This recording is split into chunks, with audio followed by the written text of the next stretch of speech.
y, y de ahí seguimos. Bien. ¿Qué habíamos visto en la última trama de la clase? Los tipos de direccionamiento. Bien, ¿qué era el modo de direccionamiento? Normalmente llaman modos, no tipos. ¿Qué era el modo de direccionamiento?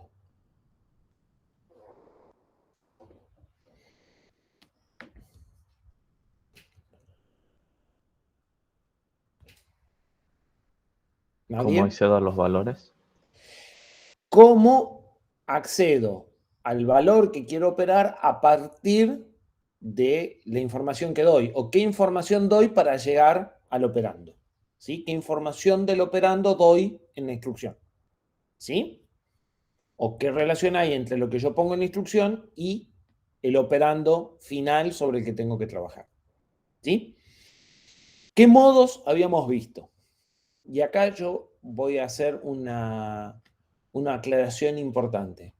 Brian pregunta por el direccionamiento relativo. No vimos ningún direccionamiento que se llame relativo. ¿Sí?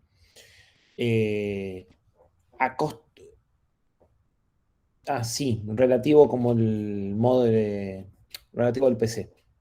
Bien. ¿Qué modos vimos? Registro, registro indirecto.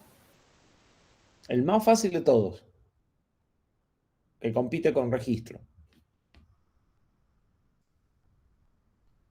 Directo. Está bien, vimos los dos, registro y registro indirecto. El directo. Más fácil todavía.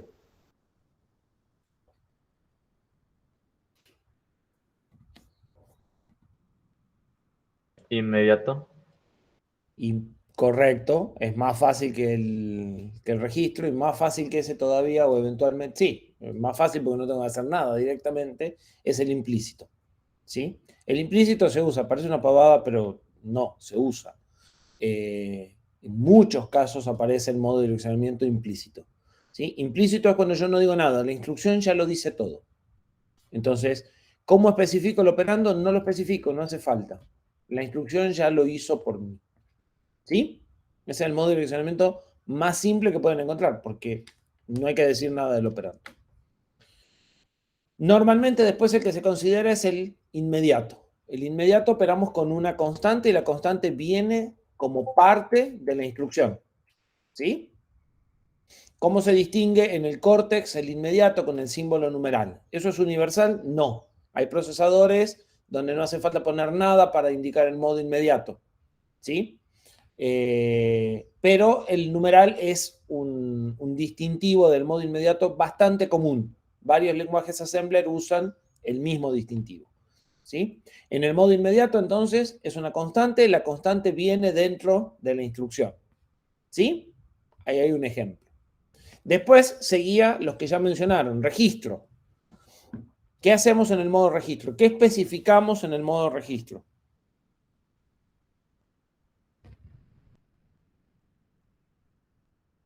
La dirección del registro. ¿Cuál registro es? Normalmente, si bien es correcto la dirección del registro, normalmente no hablamos de dirección de registro, hablamos del número de registro, ¿sí? Yo tengo un banco con 16 registros y quiero operar con el registro 1, 2 o 3, que no deja de ser una dirección, pero para no mezclarlo con las direcciones de memoria, no solemos usar la palabra dirección para el banco o para el registro. Hablamos de número de registro, ¿sí? Es lo mismo en realidad, pero para disminuir la confusión. Especificamos el número de registro. En el córtex, ese número de registro, ¿cuántos bits va a necesitar? Vamos a hacer un repaso así general. 5. ¿Por qué? Y teníamos 32 registros. ¿Tenemos 32 registros? Ah, no. 4, creo que sería. Tenemos 16 en el córtex, 32 teníamos en el SRC1. ¿Sí? Y entonces vamos a andar con 4 bits. Muy bien, pero la idea general está. Más allá que no se hayan olvidado cuántos registros tenemos. Tenemos 16, 3 de propósito especial, el PC, el SP y el LR, y el resto de propósito general, o sea, los podemos usar libremente. Bien, en el modo por registro especificamos entonces el número de registro y el operando, ¿dónde está? El valor que quiero sumar, por ejemplo, ¿dónde está? Almacenado en el registro. Almacenado en el registro que estoy indicando. Entonces yo digo, indico el registro número 2 y el valor está en el registro número 2. Y en el indirecto de registro, ¿qué pasa? ¿Qué especifico?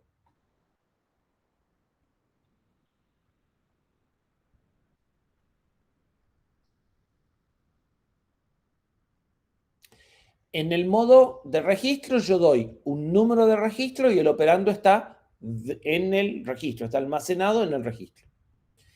Eso es direccionamiento por registro. En el modo de direccionamiento por registro indirecto o indirecto de registro, ¿qué especifico? La dirección está en el registro y ahí voy a buscarlo. Bueno, pues yo pregunté qué especifico primero. El número del registro. El número de registro igual que antes, ¿sí? Igual que antes, la instrucción trae 4 bits con el número de registro. Pero ahora el opcode me dice que lo que yo quiero operar no está en el registro, sino que lo que está en el registro es la dirección de memoria del valor que quiero operar. Y eso ya me lo da el opcode, ¿sí? La instrucción. Entonces, a ese número de registro lo mando al MAR, traigo el dato y ese dato, pero antes el número de registro lo mandaba la ALU y lo operaba. Punto. ¿Sí? ¿Está clara la diferencia? Sí. Bien. ¿Qué habíamos visto después del registro indirecto? Indexado. El indexado. ¿Qué diferencia hay entre un registro indirecto y un indexado? ¿Qué proporciono en un indexado? Podíamos ver alrededor del valor del registro que yo tenía ahí. Sí. ¿Qué proporciono en el indexado? ¿Qué suministra la instrucción? El registro más una constante, que sería el Un valor que número de quiero mover. registro y una constante. Exactamente. Un número de registro y una constante. Y entonces yo voy a obtener el resultado del registro, le voy a sumar la constante y a eso lo voy a considerar una dirección de memoria. Voy a ir al MAR y voy a obtener el dato almacenado en la dirección que sale de sumar la constante con el valor del registro. Eso hace que me permita usar al registro como un puntero y a la constante como un desplazamiento o offset. Y lo que decía Agustín es, yo voy a poder ver al puntero como una flecha que señala un lugar de memoria y a la constante como la posibilidad de leer algo más abajo o más arriba de esa dirección de memoria dentro de un cierto límite, ¿sí? Entonces, a partir de lo que señala el puntero, yo me voy a poder mover X cantidad hacia arriba o hacia abajo de ese puntero base, ¿sí? Eso ya es un problema de cómo lo uso yo en realidad, ¿sí? De cuál es el uso típico que se le da a un modo de direccionamiento indexado, ¿sí? Bien, ¿hasta aquí está claro? Llegamos al relativo que preguntaba Brian. En el modo relativo es un modo indexado. La única diferencia es que el registro base es el PC. Si el registro base es el PC, entonces lo que yo estoy cargando es algo que está con el programa relativamente cerca de la instrucción actual. Por lo menos eso sería el concepto razonable, ¿sí? Porque dijimos que cuando teníamos un puntero base y un desplazamiento era porque el puntero base señalaba la zona de memoria y el desplazamiento me permitía moverme ahí cerca de ese puntero base. Si ahora el puntero base es el PC, quiere decir que yo me estoy moviendo cerca de el programa, ¿sí? Pero el programa normalmente, en cualquier tipo de procesador, en realidad el programa es de solo lectura. si bien en las PC los programas se pueden cargar y manipular como datos, cuando el procesador lo está ejecutando al programa, solo lo lee, ¿sí? Ese dato alguien lo modificó y lo puso en esa zona de memoria como si fuera un dato a ese programa. Pero cuando el procesador lo empieza a ejecutar, solo lee de ese lugar, ¿sí? Entonces, la memoria o la fracción de memoria que contiene el programa para el procesador cuando está ejecutando ese programa es de solo lectura, ¿sí? Por más de que en realidad sea de lectura y escritura. El procesador no va a modificar nada del programa, ¿sí? Entonces, ¿qué podría buscar yo en una memoria solo lectura? Bueno, constantes. Constantes estructuradas. O sea, no la constante 7, como en el caso del inmediato, sino constantes que tienen una estructura. Tablas de constantes, vectores, matrices, estructuras de constantes, ¿sí? Donde yo tengo información ordenada constante, que no cambia. Un ejemplo que yo ya les adelanté y que lo vamos a ver seguramente al final de la clase con total detenimiento, es decir, línea por línea de assembler, es nuestro reloj. En nuestro reloj necesitamos convertir de BCD a 7 segmentos y para eso necesitamos lo que podemos llamar un mapa que me dice qué segmentos tengo que prender para cada número, ¿sí? Eso es parte del proceso de traducción. O sea, yo tengo que hacer un software que traduce el número BCD en los LED que tengo que prender. Ese algoritmo se puede hacer de varias formas, pero una posibilidad es tener una tabla de traducción, ¿sí? De nuevo, sobre el final de este tema, vamos a ver el código con la tabla de traducción y vamos a ver, en el final del próximo tema, vamos a ver algunas otras alternativas de hacer la misma traducción sin tabla. Pero una idea es tener una tabla. Entonces, quiero ver el número 5 a nivel de algoritmo. Voy, busco la entrada 5 a la tabla y ya sé cómo se traduce, ¿sí? Es algo bastante simple. Esa tabla es parte del programa que hace la traducción. El programa no funciona si no tiene la tabla. Y yo les había explicado que los programas compilados, ya en lenguaje objeto, necesitan, en muchos casos, sufrir un proceso de moverse a lo largo de la memoria, en el sentido de que cuando se compila no se sabe exactamente en qué dirección de memoria va a quedar, porque eso se hace en un paso posterior, ¿sí? Entonces, que el programa tenga la capacidad de moverse en las direcciones de memoria sin cambiar nada es una característica interesante. Ese proceso de moverse o esa capacidad de que ustedes al programa lo puedan correr de la dirección 1000 a la dirección 2000 y no tengan que cambiarle nada, se llama realocación o proceso de realocación o capacidad de realocación o el código es realocable, ¿sí? Que se puede reubicar. Eso es una característica que nos interesa que el código tenga. Y usar este modo de direccionamiento relativo al PC me va a dar esa capacidad. ¿Por qué? Porque en lugar de buscar la tabla en la dirección 1000, voy a buscar la tabla 25 bytes adelante de la instrucción. Y esta tabla va a formar parte del código, ¿sí? Como las instrucciones. Y si yo lo muevo, voy a mover todo junto. Entonces la tabla va a seguir 25 instrucciones adelante o 25 bytes adelante, sin importar la dirección, porque estoy usando el valor de PC como puntero de base. ¿Se entiende la idea? Esto también me sirve para los saltos. Cuando yo tengo un salto, en lugar de decirle buscar la próxima instrucción en la dirección 1007, le digo buscar la próxima instrucción 7 lugares más adelante o saltate 7 instrucciones. ¿Sí?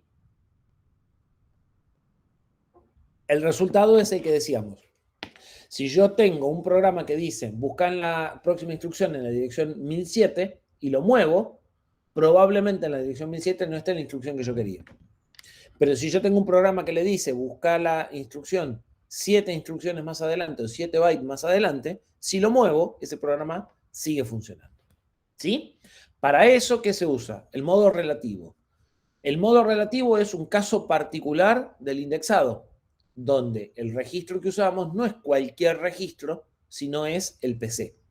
Y eso implica entonces que estamos buscando datos que forman parte del programa, que están junto con el programa, pero que son datos, ¿sí?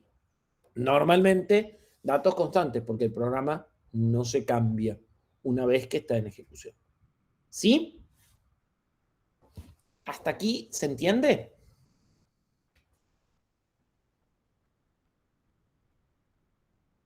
Sí. Creo que sí, profe. Bien. De nuevo, vamos a volver sobre este ejemplo en concreto, o sea que de última, si ven que sigue quedando alguna laguna cuando lleguemos al código, ahí vuelven a preguntar. Cortex, ¿sí? O ARM, utiliza esta idea de las tablas de constantes que forman parte del código para cargar direcciones o constantes de 32 bits, ¿sí? De una forma diferente a la que habíamos propuesto. Nosotros habíamos visto que teníamos una instrucción, por aquí, que podía cargar 16 bits en un registro. Y nos habíamos preguntado cómo hacíamos para cargar 32 y habíamos dicho, bueno, tenemos una instrucción que carga los 16 de abajo y una instrucción que carga los 16 de arriba, ¿sí? Y lo hacemos en dos instrucciones, ¿sí? Y esas dos instrucciones ocupan 32 bits cada instrucción, ¿sí? La primera instrucción tenía 16 bits para el opcode y 16 bits para la constante y cargaba la parte baja y llenaba con 0 en la parte alta. Y después teníamos la otra instrucción que tenía 16 bits para la instrucción y 16 bits para la constante de vuelta, que el opcode me avisaba que lo que tenía que hacer ahora era correrla la constante a la parte alta, hacerle un OR con el valor que ya tenía el registro y solo sobreescribir la parte alta.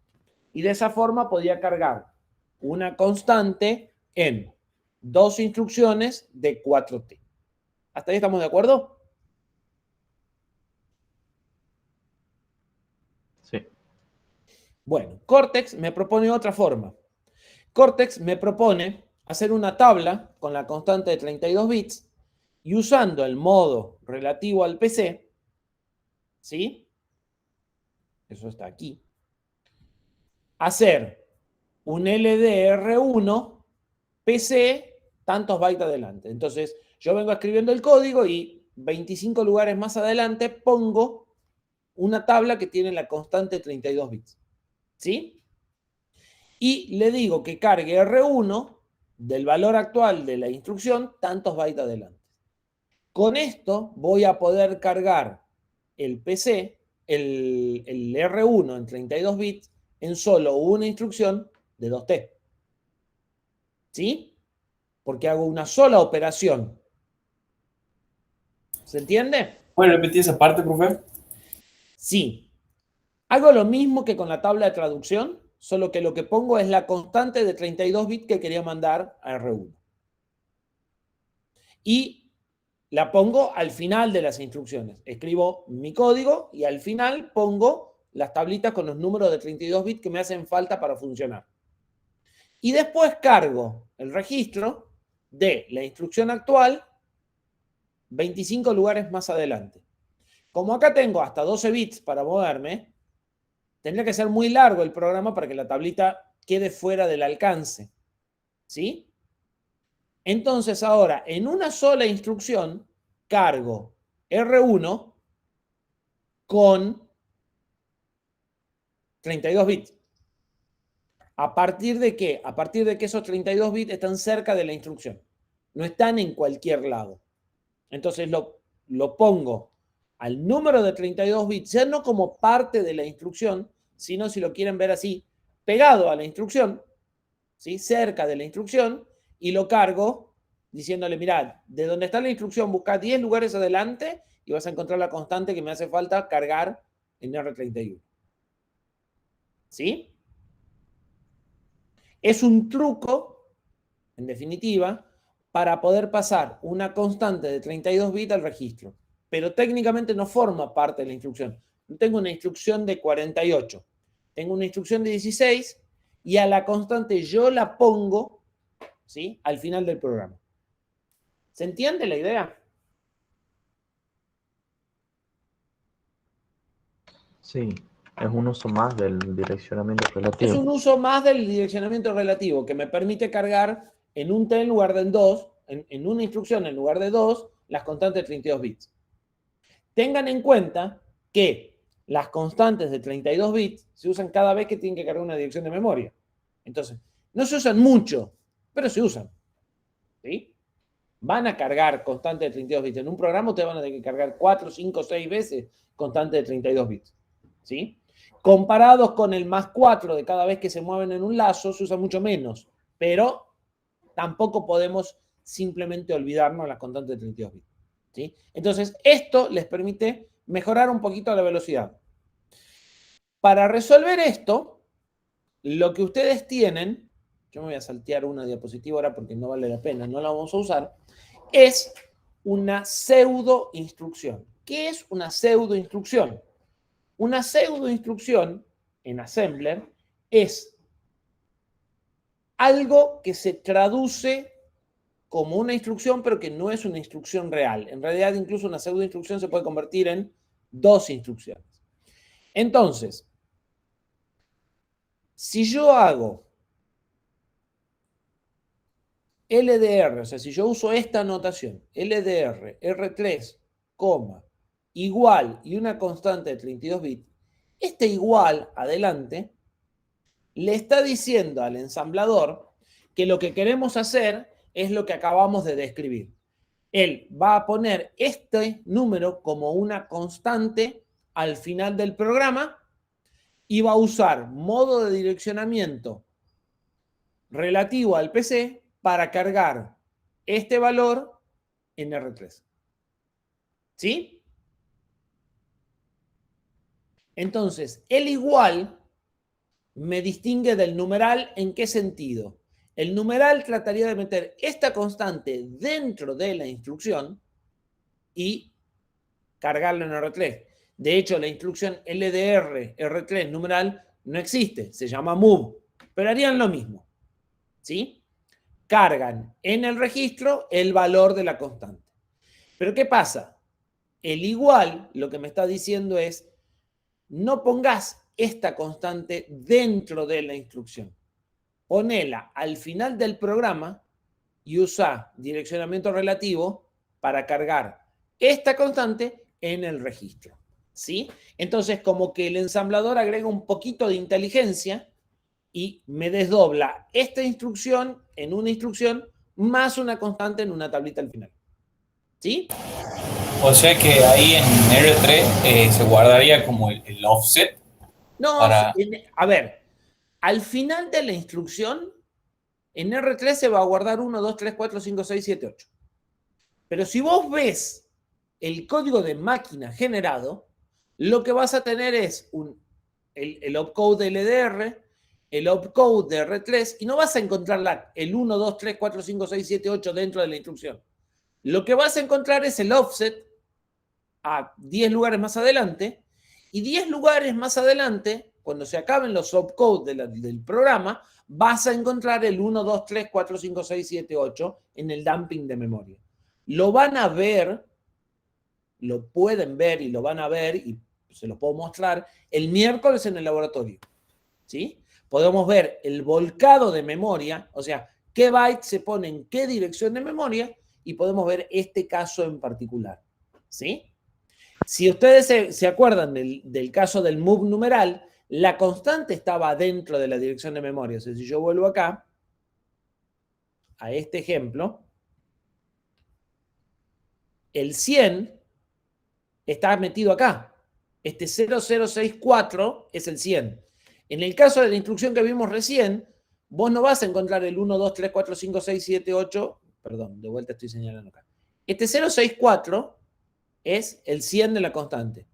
Si vos acá pones igual 100 en lugar de numeral, lo que vas a encontrar es, supongamos que el move se pudiera, no se puede con load, pero no importa. Vas a encontrar el opcode, vas a encontrar por acá abajo, en la 26C, por ejemplo, el 1, 2, 3, 4, 5, 6, 7, 8, y acá en lugar de 064, lo que vas a encontrar es la diferencia entre 6C y 6.4, o sea, vas a encontrar 0008. ¿Se entiende? Pero solo lo vas a notar si vas a ver el código de máquina, o sea, lo que está escrito en memoria. El resultado para vos como programador es que cargas la constante en el registro. Pero le tenés que poner el igual para que él entienda lo que estás tratando de hacer. Si le pones numeral, te va a decir no puedo meter esta constante adentro de la instrucción. Entonces, el ensamblador te ayuda armando la tabla y resolviendo las direcciones. Pero vos tenés que saber lo que querés hacer. Vos tenés que saber si es de 16 y entra, usar move y numeral, y si es de 32, usar igual y LDR. ¿Se entiende? Profe, o sea que a la hora de escribir el código lo hacemos con el igual, pero lo que estaría referenciando sería el desplazamiento, esa parte del igual. Claro, lo que está el igual sirve para avisarle al ensamblador del que tiene que poner eso, esta constante, en lugar de meterla dentro de la instrucción, la tiene que poner al final y reemplazarlo por el desplazamiento. Por el PC más el desplazamiento. ¿Sí? Bien. Y si se trata de un salto, si yo lo que quiero cargar es una dirección, directamente hago igual y la etiqueta que le puse, ¿se acuerdan que habíamos dicho que en las instrucciones yo le podía poner una etiqueta para marcar el salto? O a los datos, bueno, directamente pongo igual y la etiqueta. Y él ya sabe que esto es una dirección de 32 bits, guarda esa dirección al final, calcula el desplazamiento y la carga en R3. ¿Sí? Matías, estabas por preguntar algo. Sí, eso le quería preguntar de lo de la etiqueta. O sea, yo en la instrucción escribo la etiqueta cuando quiero una dirección de memoria y si quiero un valor escribo el valor numérico que yo quiero. No sé si me estoy explicando. Vos decís, si querés cargar una constante 27 en 32 bits, por ejemplo, o si querés cargar una etiqueta, sí, simplemente pones el número o la etiqueta. Él se da cuenta de si es una etiqueta o es un número y hace lo que corresponde. Bien, y por ejemplo, cuando ahí usamos LDR3 igual y ponemos el valor hexadecimal, ¿el PC ya sabe dónde está guardado ese valor? Claro, porque él va llevando la lista. O sea, si bien el programa después se mueve en la dirección real, ¿sí? Esta instrucción, por ejemplo, termina en la dirección 1007. Pero el programa lo que hace es arranca un contador y dice, bueno, supongamos que está en la dirección 1000, entonces la tablita va a ir a parar a la 1005 y entonces el offset es de 5. Y después eso, aunque se mueva, no cambia. Claro, pero eso nosotros le tenemos que especificar antes de empezar el programa, ¿o no? No, podés, Bien. hay una directiva para decirle yo quiero que esto lo pongas en la dirección 1000 absoluta.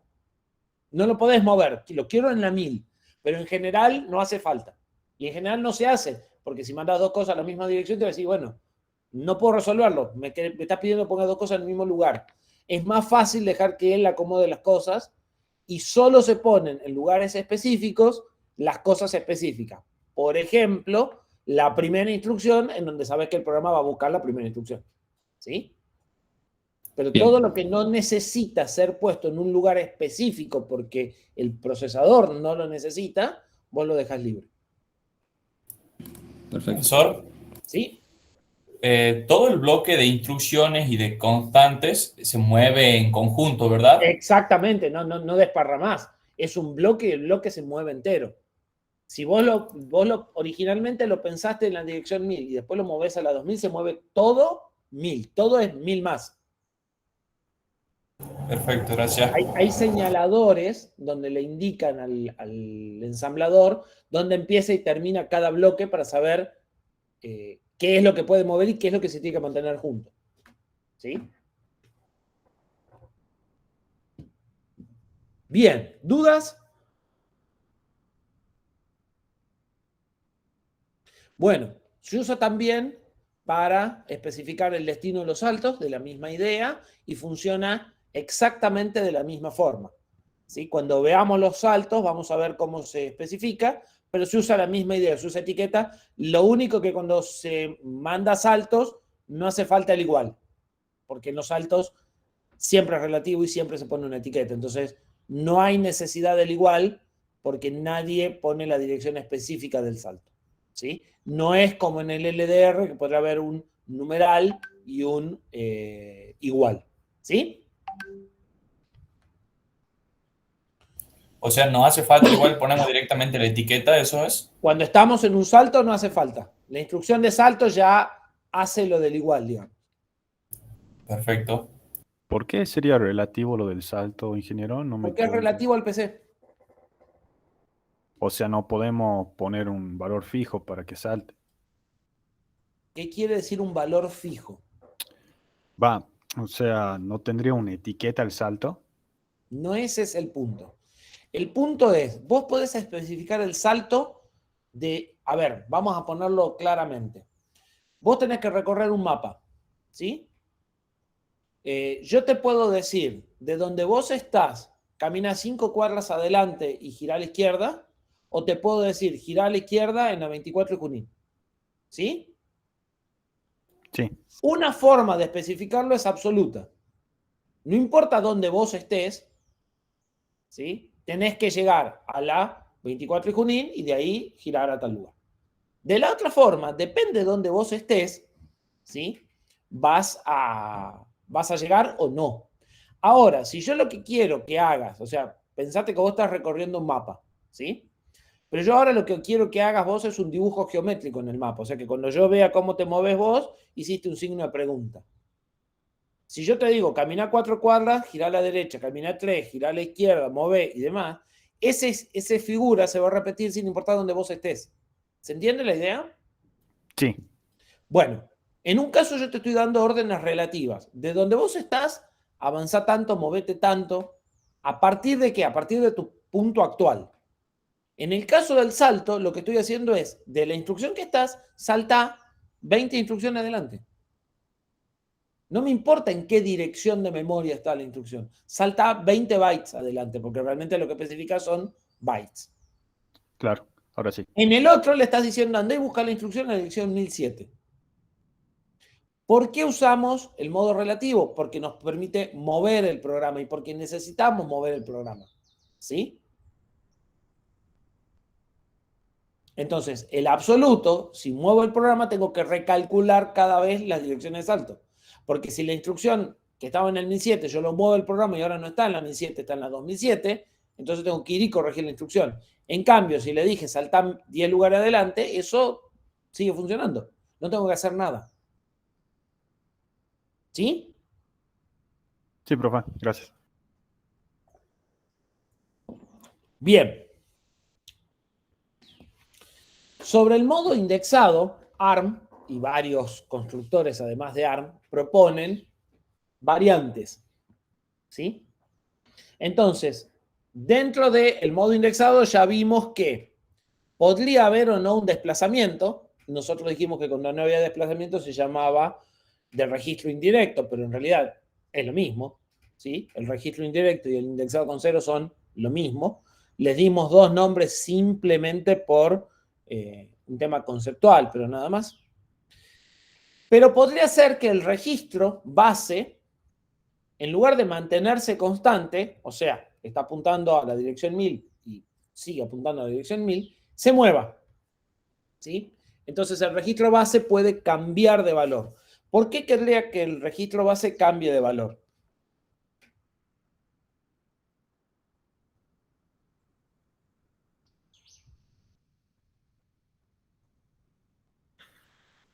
Sería como que apunto a una dirección de memoria y después me voy desplazando desde ese punto que yo marqué. Exactamente.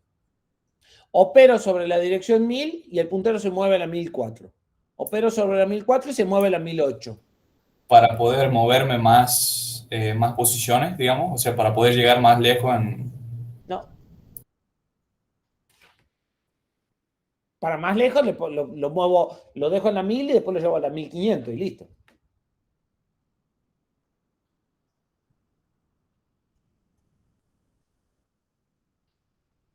Lo discutimos en la última clase. Cuando discutimos cómo se usaba la constante y para qué se usaba normalmente la constante y cuál era la otra forma de usar un indexado. Que en general no era indexado, era de registro indirecto. ¿Se acuerdan? ¿Para qué dijimos que servía la constante de un indexado? ¿Para qué lo usábamos?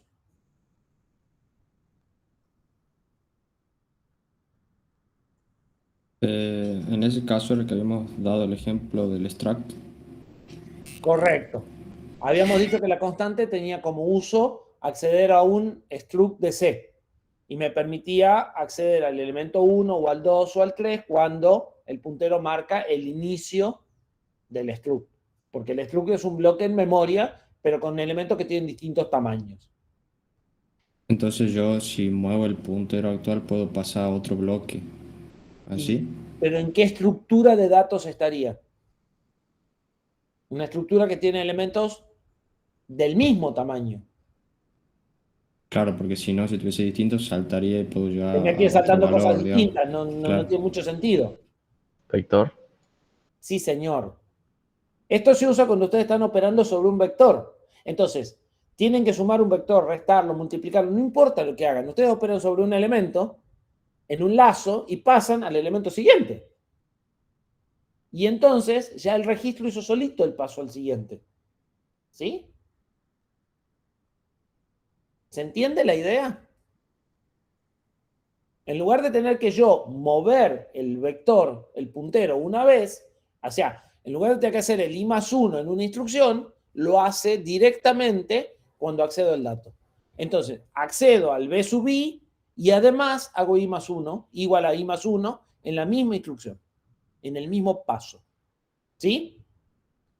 Entonces, en ese caso, voy a tener un registro incrementado.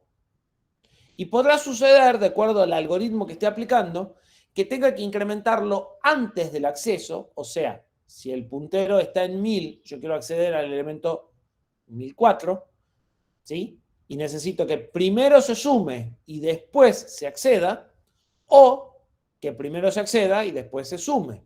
Entonces voy a tener un preincrementado o un post-incrementado.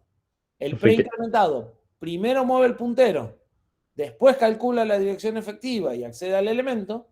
El post incrementado primero calcula la dirección efectiva, o sea, primero calcula la dirección efectiva y después mueve el puntero. ¿Sí? Sí. Eso quiere decir que después de que yo, digamos, al indexado le sume 1, ese resultado lo vuelvo a guardar en el registro. Exactamente. No. Una diferencia clave entre esto es que cuando yo hacía el registro más el desplazamiento, ese valor se mandaba al mar y se perdía, no se almacenaba. Ahora, cuando hago el registro más lo que le vaya a sumar, ese valor se vuelve a guardar en el registro que estaba usando de base. ¿Sí? Es decir, esta instrucción cambia el valor de dos registros. El registro que estoy tratando de cargar y el registro que estoy usando de puntero base. En la misma instrucción. ¿Sí? ¿Podría repetir eso de cuando perdíamos el dato? No recuerdo bien esa parte. ¿Cómo cuando perdíamos el dato? No, Cuando... a ver, cuando dijimos que, cuando hablamos del indexado, dijimos que teníamos un registro y una constante. Yo hacía la suma del registro con la constante y eso era la dirección efectiva. La mandaba al mar, traía el dato y la dirección efectiva la tiraba porque no me servía más que para ir a buscar el dato. ¿Sí? El registro que yo había especificado para obtener la dirección de base no cambiaba el valor. Ahora, Claro, entonces si yo quisiera le hacer esto sumo tendría que... un valor y sí cambia, entonces tengo que guardar el resultado de la nueva dirección almacenada en el registro más el dato que estaba trayendo. ¿Sí? Muevo dos registros en la misma instrucción. O cambio el valor de dos registros. Claro, si lo hubiésemos hecho de la otra forma, deberíamos calcular de nuevo el desplazamiento cada vez que llamo, digamos. O hacer un R3 igual a R3 más 4 en una segunda instrucción. Claro, y guardarlo en otro registro y después llamar a ese registro y... No, en el mismo, normalmente ahí podés perderlo. bien. O sea, ese es R de base igual a R base más tanto, más constante. Claro. ¿Sí? ¿Qué es lo que haces en un C cuando haces el I más? Claro. ¿Sí? Y el pre y el post incrementados, si manejan muy bien C, es lo mismo que hacer más I o I más. ¿Sí? En C ustedes tienen control de el pre y el post incrementado con más I o I más. ¿Sí? Bien. ¿Puede repetir la diferencia entre el antes y el después? O sea, entre el pre y el post. En el preincrementado, primero se mueve el puntero y después se accede al dato. Por eso es preincrementado. Se incrementa y después se accede. En el post, primero se accede y después se incrementa. O sea, Y en respecto al acceso, se preincrementa, o sea, se incrementa antes, o se post-incrementa, se incrementa después. El acceso es la referencia. El acceso al dato es la referencia. lo que estoy dudando es si yo preincremento, ingreso al incrementado, digamos. Accedo al Exactamente. registro. Ajá, listo. Perfecto. O sea, si vos tenés 1000 en el valor del registro y usás preincrementado y incrementás en 4, vas a leer el dato de la 1004. Perfecto. Usás post-incrementado, vas a leer el dato en la 1000 y va a quedar en la 1004. En los dos casos queda en 1004. O sea, de alguna manera se incrementa. Esto es lo que se diferencia con la primera versión que vimos. Claro. Bien. En la primera versión no se incrementaba. En la primera versión, el 1000 seguía en 1000. Acá el registro base cambia. ¿Sí? Eso explicaría las notaciones que tienen entonces. Todavía no llegamos a las notaciones de pre y post incrementado. Por ahora solo le estoy contando que existen. Ingeniero, no las termino de entender muy bien esa, a la de preincrementado y post-incrementado. No lo agarré bien al concepto todavía. La idea es, yo tengo un puntero que me señala, a ver si... Vamos a hacer un dibujito a ver si ayuda. Sería una cosa así. Denme un segundo.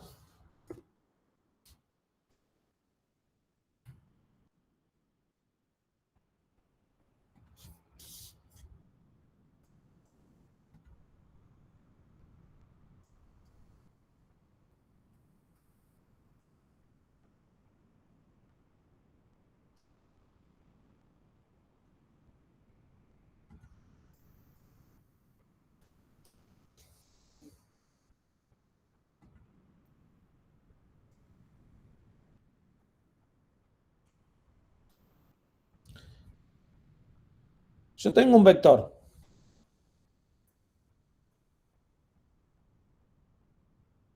¿Sí? Vamos a hacerlo así.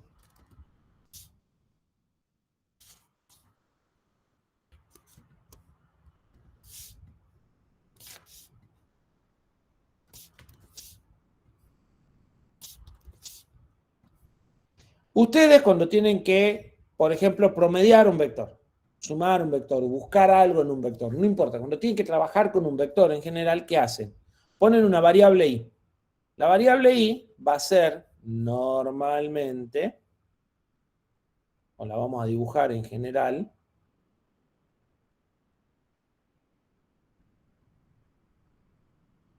como una flecha. ¿Sí? Esto es la variable i. ¿Qué suelen hacer? Procesan b sub i, hacen i igual a i más 1, procesan b sub i en un lazo, i igual a i más 1, ¿sí? ¿Hasta ahí estamos? Sí. Bien. La idea es que para eso vos tendrás que hacer dos instrucciones. Cargar b sub i y después hacer i igual a i más 1. Esta instrucción va a hacer las dos cosas al mismo tiempo. Entonces, vos vas a tener el i en un registro. Por ejemplo, en R1.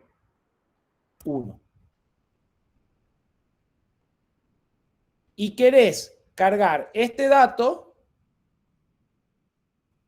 lo querés mandar a R2. ¿Sí? Vos antes hacías LDR, R2, R1. Y este valor iba a R2. Y después tenías que hacer en una segunda instrucción R1 igual a R1 más 1. Y entonces esto se movía. ¿Sí? Esta instrucción en modo post incrementado te va a permitir decirle que querés hacer el load de R1 en R2, pero que además mueva R1 en la misma instrucción. Entonces, lo que vos antes hacías en 2 instrucciones, ahora se hace en una sola. Eso es el modo post incrementado. Cargo lo que está apuntado por R1 y después me muevo. ¿Sí? ¿Hasta ahí estamos? Perfecto. Ahora, no pensemos en un lazo for, pensemos en un lazo repeat until o do while, como lo quieran llamar, donde yo primero cargo el primer dato, o sea, yo primero leo este dato y después recién empiezo en el lazo, porque por ejemplo estoy viendo si este dato es menor que este. ¿Sí? ¿Se hacen la idea de ese algoritmo? Yo cargo B sub 0 y después voy de B sub 1 en adelante. ¿Sí? En ese caso, me convendría que primero se mueva esto y después recién cargue el registro en R2, porque al primer dato yo lo cargué fuera del lazo. ¿Sí?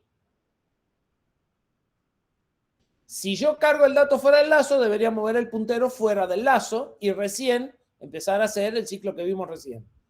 Pero el programa, lo que me ofrecen es un modo preincrementado. En el modo preincrementado, en lugar de cargar el valor en R2 y mover el puntero, muevo el puntero primero y cargo lo apuntado después de mover el puntero en R2. ¿Para qué sirve? Sirve para cuando yo al primer dato ya lo cargué de otra forma y entonces voy, primero muevo y después cargo. ¿Sí? Ingeniero, es como que se saltearía la dirección de la base, o sea, el valor al que está apuntando la base. Exactamente. A ese valor que vos tenías apuntando antes de empezar, se supone que ya lo cargaste. Perfecto, ahí lo entendí, gracias. ¿Sí? ¿Quedó claro para todos? Sí, profe. Bien. Volvamos entonces a la diapositiva.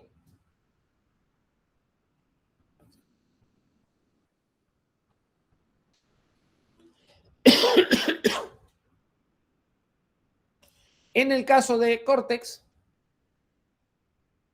podemos usar, además de los registros de propósito general, al PC, ¿sí?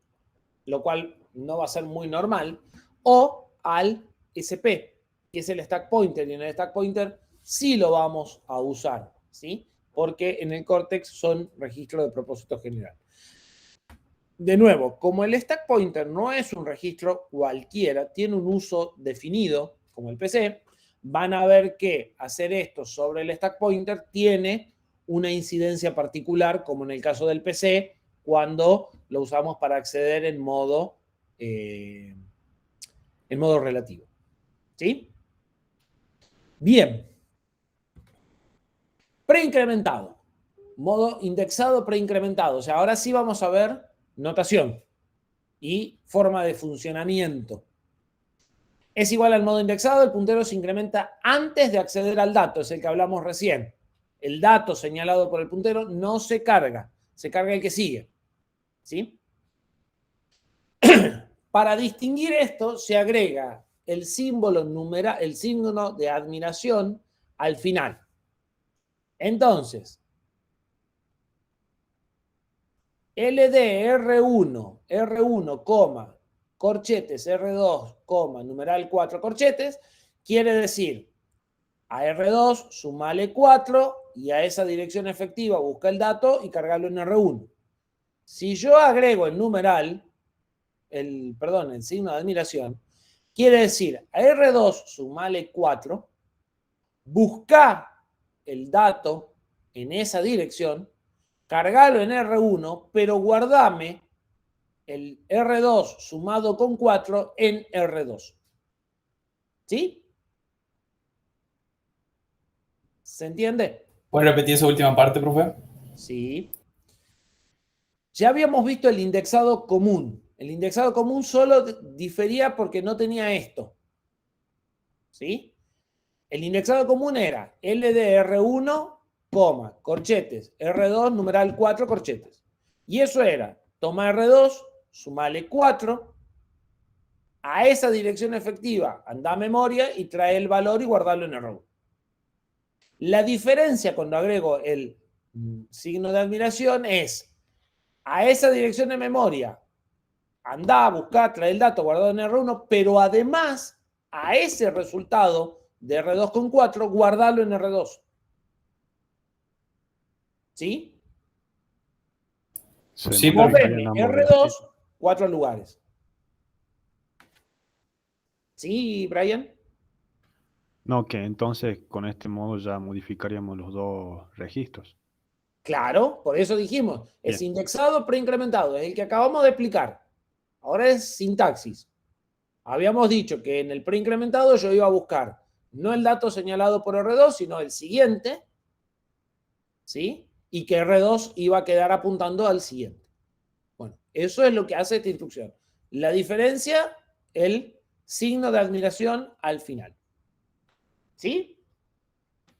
Puedo moverme 1, puedo moverme 2, puedo moverme 4, puedo moverme 20, puedo moverme lo que quiera dentro del tamaño que se le puede dar a esta constante, ¿no? Que saben que es chiquita. ¿Sí? Sí. Sí. Bien.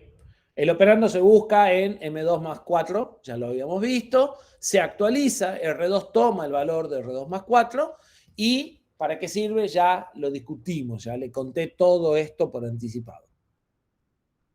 Post incrementado es igual al indexado, pero se guarda después de acceder al dato y entonces la diferencia va a ser que voy a sacar el numeral 4 de adentro del corchete.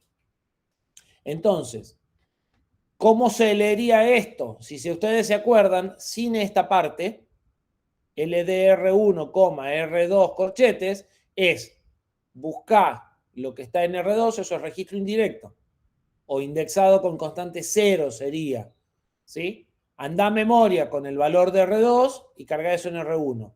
Y ahora el coma numeral 4 le va a estar diciendo, pero además, incrementame R2 en 4, pero después de haber cargado el valor apuntado actual. ¿Sí? Profe, recién mencionó que el offset del desplazamiento no es muy grande, puede ser. ¿Por qué se debe eso? Capaz ya lo dijo. Sí lo dije. ¿Por qué? A ver, alguien que se acuerde. ¿Por qué el desplazamiento, por qué estas constantes que puedo poner acá no son muy grandes? Porque cuando nosotros cargamos la instrucción, tenemos el opcode y tenemos, está ocupado en eso, una parte de la instrucción por el opcode y los operandos, y depende de la constante que Bien. C2 que está ahí. Exactamente, porque yo tengo 16 bits para meter la instrucción y en los 16 bits tengo que poner este número de registro, el opcode y la constante. No me quedan muchos bits para la constante. Y en realidad tampoco me hacen falta porque acá, ¿cuántos se van a mover? 24, 32, con 5 bits de constante ya andan bien. Nadie va a andar salteando acá 456 lugares. No es muy habitual. ¿Sí? Claro. Sí, sí, gracias. Y si necesitas moverte 456 lugares, bueno, hacelo con un add. Usa R2 y después hace add R2, 456. Y listo. ¿Sí? Bien. Indexado con registro. ¿Qué es un indexado con registro? ¿Qué proporcionaré en un indexado por registro? Con registro.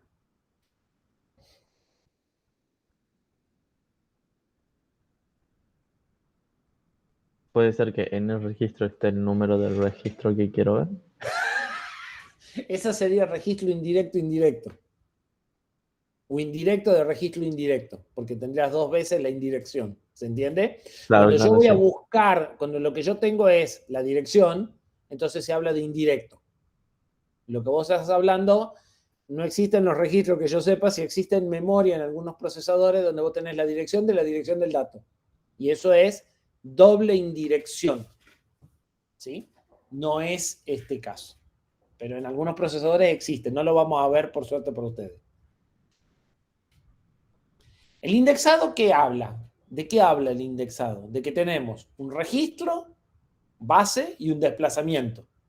Si tengo un indexado con registro, el desplazamiento, ¿dónde estará? Con otro registro. En otro registro, ¿sí? Ahora el desplazamiento deja de ser una constante y el desplazamiento está en otro registro, ¿sí? O sea, buscaríamos el valor del desplazamiento en el registro. ¿Sería así? ¿O sería el mismo? O si lo querés más fácil, la dirección va a salir de la suma de dos registros. Uno que vos considerás base, porque no lo movés, y otro que vos considerás índice, porque es el que estás moviendo.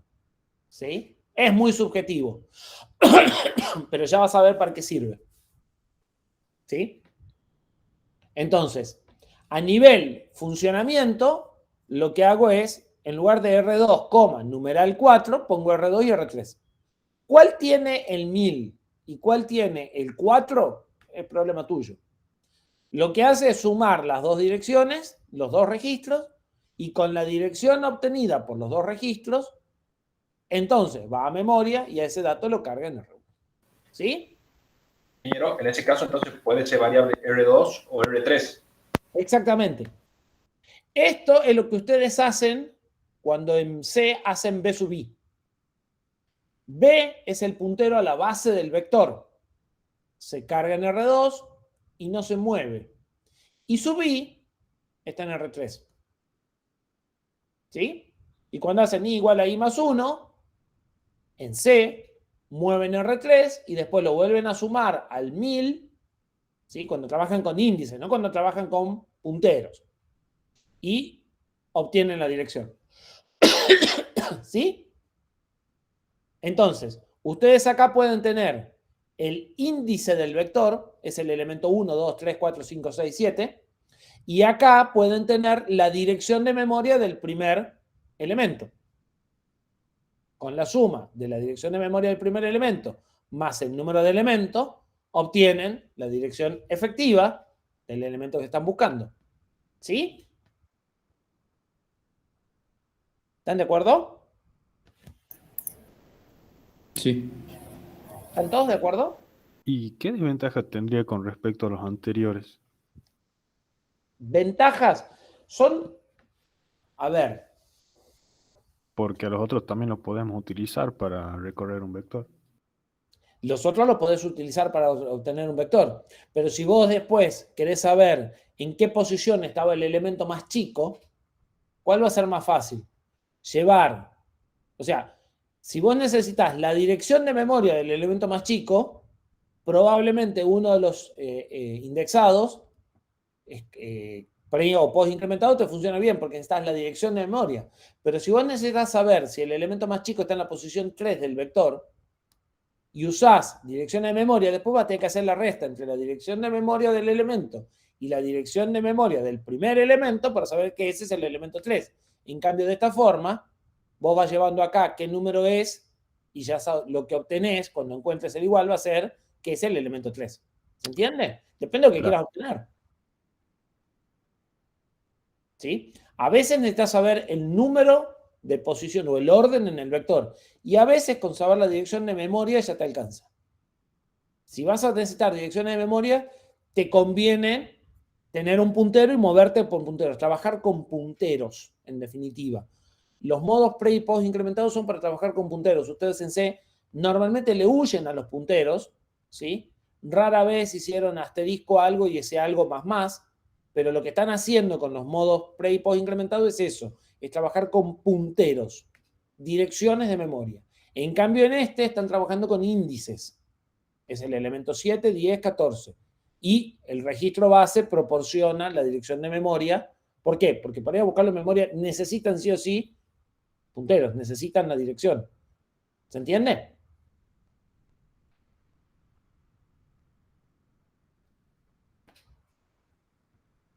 Por ejemplo, con esto se podría hacer una búsqueda binaria, por así decirlo.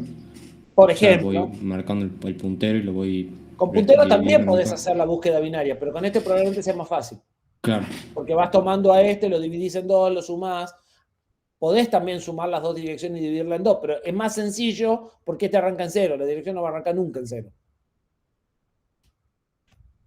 Es un tema de comodidad. O sea, están las dos opciones. Usen la que más adecuada le resulte a lo que quieren obtener. ¿Sí? Ahora, ¿alguien le ve algún problema a esto que yo acabo de decir? Yo tengo acá la dirección 1000, quiero acceder al elemento 5, entonces está en la dirección 1005. ¿Nadie le ve un problema a eso? Que sí o sí vamos a estar condicionados a cargarla antes. Al 1000 y al 5, no, de eso no zafás. Eso, o sea, sí o sí todos los datos tienen que estar en registros. Pero bueno, sí es cierto, al 3 lo tengo que cargar. Suponemos que si estoy usando R3 es porque no quiero trabajar con la constante, o sea, no voy a estar siempre buscando en la 5. Si no, como dice Agustín, poner el dato acá en R3 me llevó un tiempo, es mejor directamente poner la constante y listo. O por lo menos lo que entendí que quiso decir Agustín. Sí, sí, eso.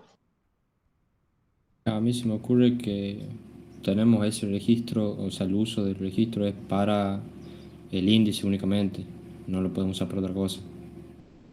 O sea, ¿Qué como pasa? estamos usando ese espacio de memoria para eso. ¿Qué pasa si mi vector es Para de mí, 32 bits? ¿cómo? ¿Qué pasa si mi vector es de enteros de 32 bits? El vector arranca en la dirección 1000. Enteros de 32 bits. ¿Dónde está el primer elemento?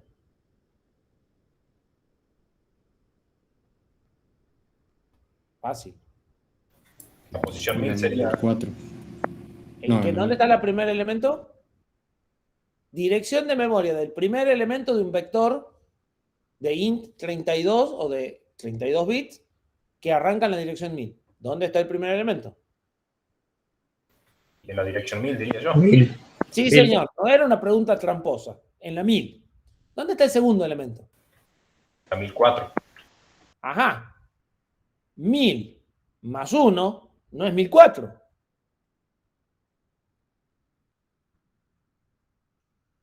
Esto así solo sirve para bytes. O R3 tendrá que moverse de 4 en 4 en lugar de 1 en 1. ¿Sí? Lo que yo dije, Sí. si quiero buscar el elemento 7, le sumo el 7 al vector base, solo aplica cuando el vector es de bytes. Porque mis direcciones son de bytes, el vector es de bytes, entonces coinciden. Pero si mi vector es de algo más grande que bytes, ya no funciona. Y entonces viene en nuestra ayuda el registro escalado. ¿Qué hace el registro escalado? A ver, a esto ya me lo dicen ustedes.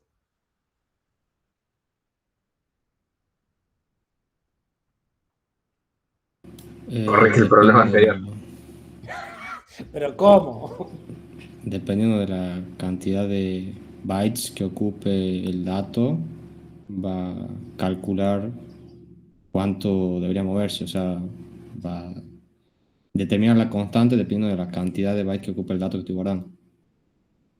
Sí, pero la constante la tengo que poner yo.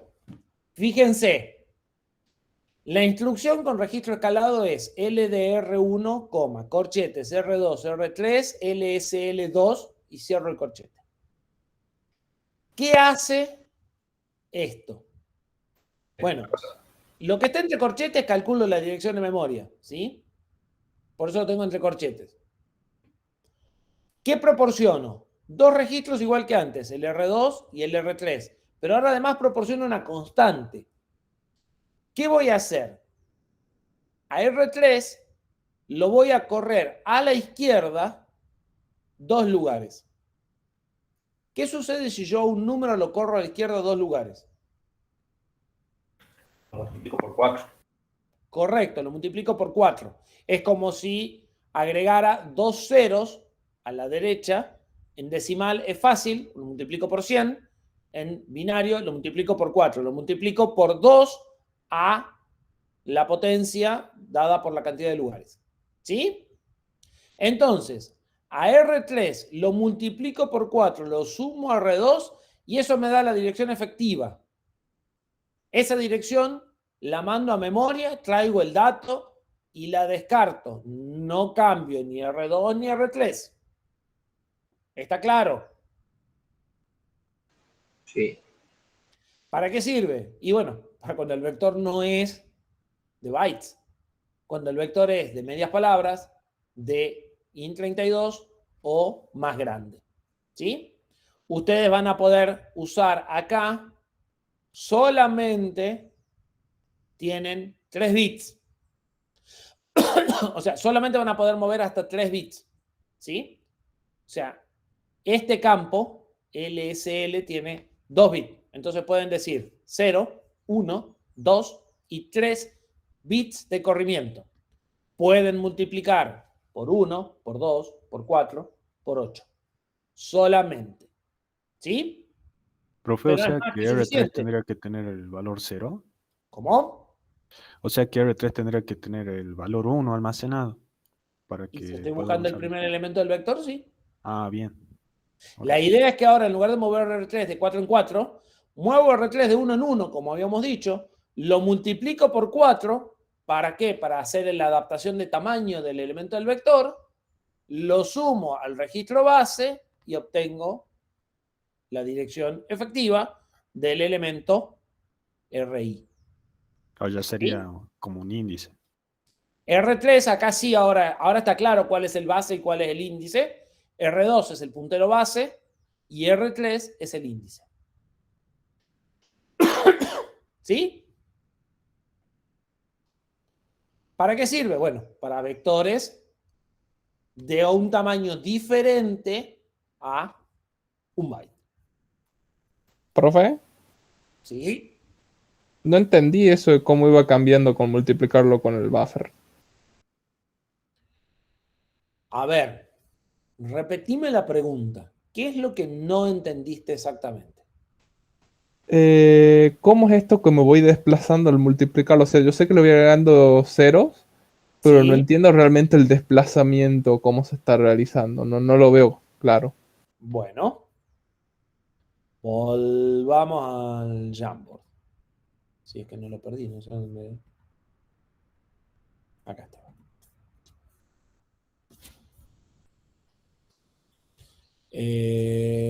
Compartamos esto de nuevo.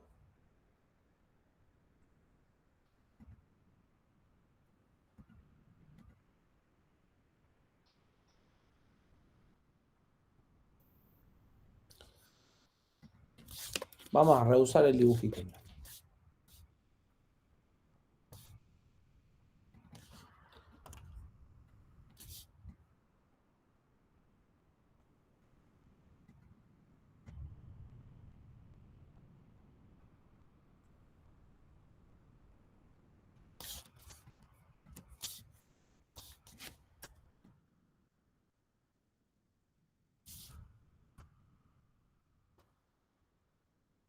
Debe ser algo más práctico.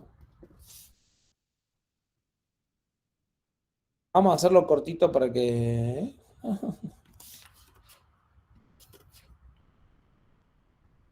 Parece que tengo que buscar algo mejor para dibujar.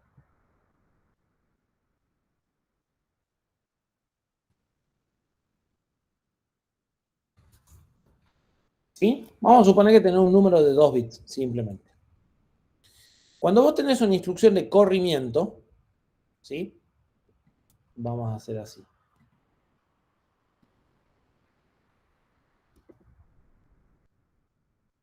Vamos a suponer que acá tenés un 0. La instrucción de corrimiento lo que hace es, a este lo pasa acá, a este lo pasa acá, tantos lugares como vos le digas. Entonces, si vos haces un corrimiento de 1, lo que obtenés es la A en este lugar. ¿Sí? Lo que tenés arriba era antes de la instrucción, lo que tenés abajo es después. La B en este lugar y en el lugar nuevo siempre se ingresan ceros. En realidad, cuando el corrimiento es a la izquierda, siempre se ingresan ceros.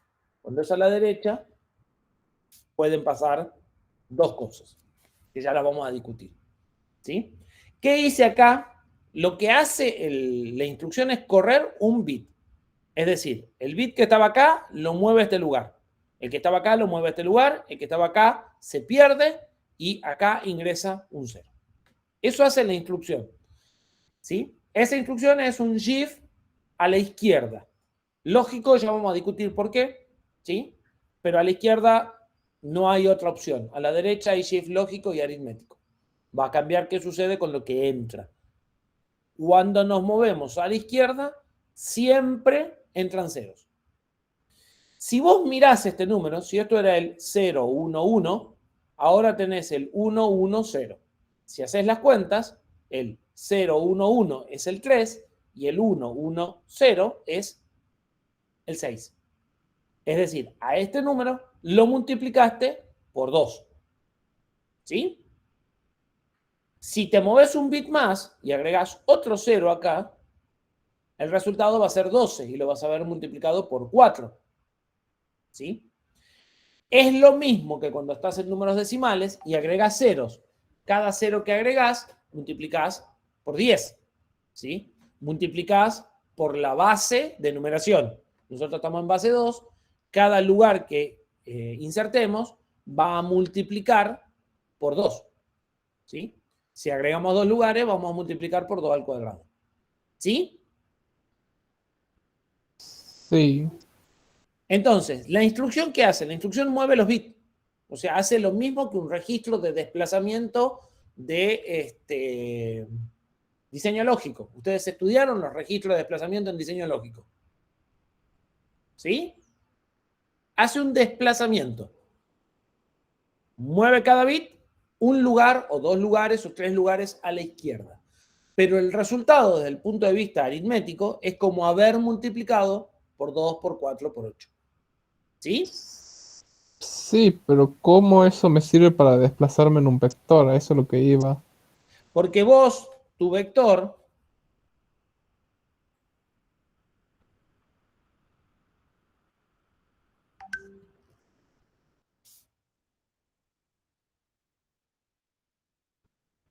¿te acordás de que la memoria era de 8 bits? O sea, cada dirección tenía 8 bits. Sí, Perfecto. Ahora tu vector es de 16 bits. Entonces, cada elemento del vector ocupa 2 direcciones. Si el vector arranca en la dirección 1000, el primer elemento está en la 1000 y 1001.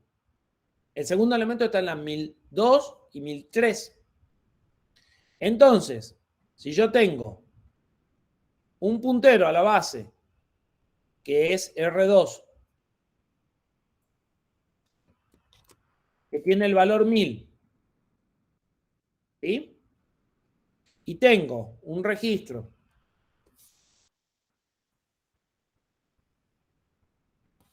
que tiene el valor del índice,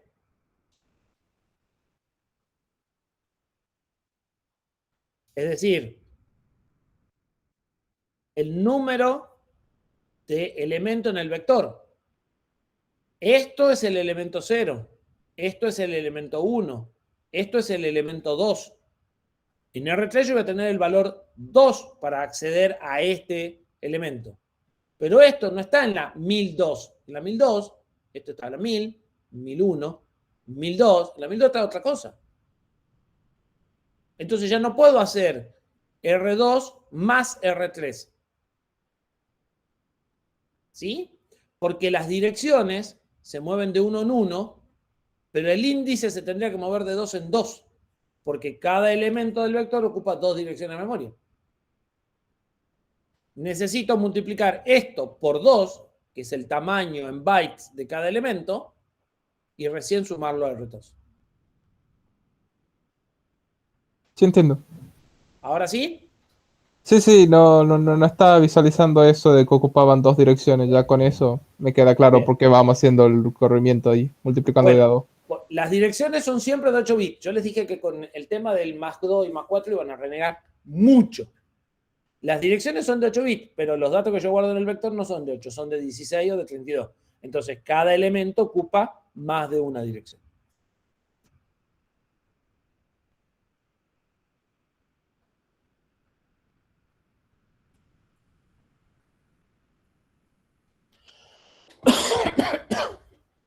Bien. Entonces, ya sabemos para qué sirve. Ahí hay un ejemplo numérico del dato, pero creo que con lo que venimos diciendo está más que suficiente. ¿Sí? Tienen los valores reales. Y yo creía que había acá un resumen. Sí, está más adelante el resumen. Bien. Esos son todos los modos de direccionamiento que tenemos. Bastantes, ¿sí? Para entretenernos. El ensamblador va a tratar de ayudarnos a hacernos un poco la vida más fácil que programar en código de máquina. Entonces, tenemos algunas facilidades que tiene el ensamblador. Una de las facilidades que nosotros solemos no usar en la cátedra está en una diapositiva que salteé recién, la salteé a propósito, porque es media confusa, es ADR. ADR es una pseudoinstrucción, igual que el LDR con el igual, ¿sí? También es una pseudoinstrucción. ¿Qué es una pseudoinstrucción? Es una instrucción, o sea, es una instrucción que no existe en el lenguaje real del microprocesador, sino que el ensamblador me facilita la vida. Ya vimos que no hay una instrucción que permita, una instrucción real en código de máquina que permita cargar 32 bits en una constante. Entonces, estas instrucciones como ADR o LDR con el igual, ¿sí? Que me permiten hacer eso como si fuera una instrucción, pero que en realidad no existen, se llaman justamente pseudo instrucciones. ¿Por qué? Porque no son instrucciones, se le parecen mucho, pero son un invento del ensamblador. ¿Qué diferencia hay entre esto y una instrucción de un lenguaje como C? Que una pseudoinstrucción nunca se va a convertir en más que una o dos instrucciones del lenguaje nativo del procesador, o sea, de código de máquina. En cambio, en un lenguaje como C, un lenguaje más complejo, las instrucciones se pueden traducir en mucho más que una o dos. A veces sí, pero a veces en muchos más. Acá nunca vamos a tener más que una traducción de 1 a 1 o 1 a 2. ¿Sí? Se acaba en el 2. Entonces, puede traducirse en más de una instrucción, pero no más allá que en 2 instrucciones. Además de las pseudoinstrucciones, ¿sí? Que nosotros las vamos a usar como si existieran y en realidad si tuviéramos que escribir el binario en la memoria o si tenemos que leer, porque no lo vamos a escribir, pero por ahí a veces nos va a hacer falta leer el binario o el hexa de la memoria. Vamos a ver que eso no existe y que es un invento del ensamblador. Hay una serie de directivas para decirle al ensamblador qué es lo que queremos nosotros que haga. ¿Sí?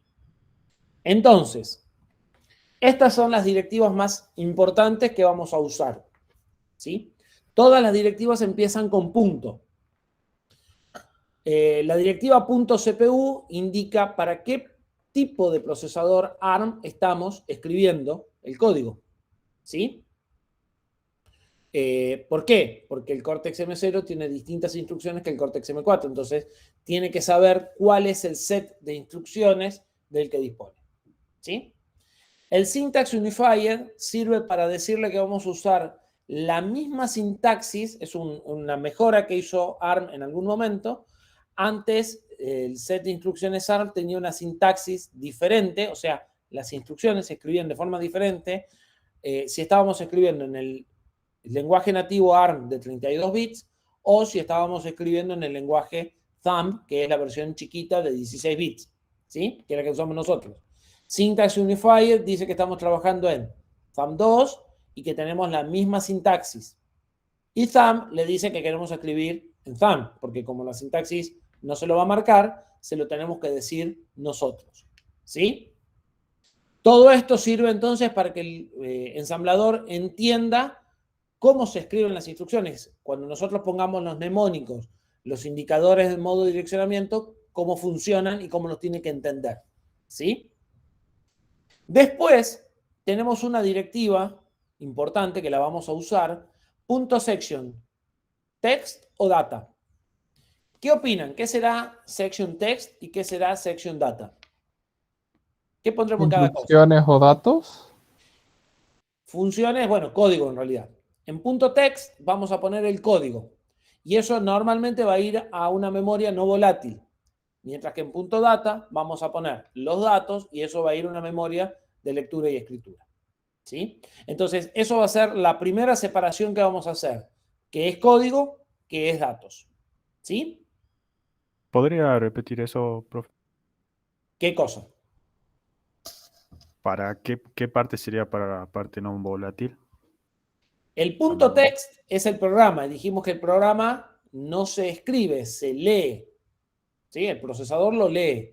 Y nosotros lo vamos a guardar en una memoria no volátil, porque si lo guardamos en una memoria volátil, lo apagamos, lo prendemos y no hay más programa.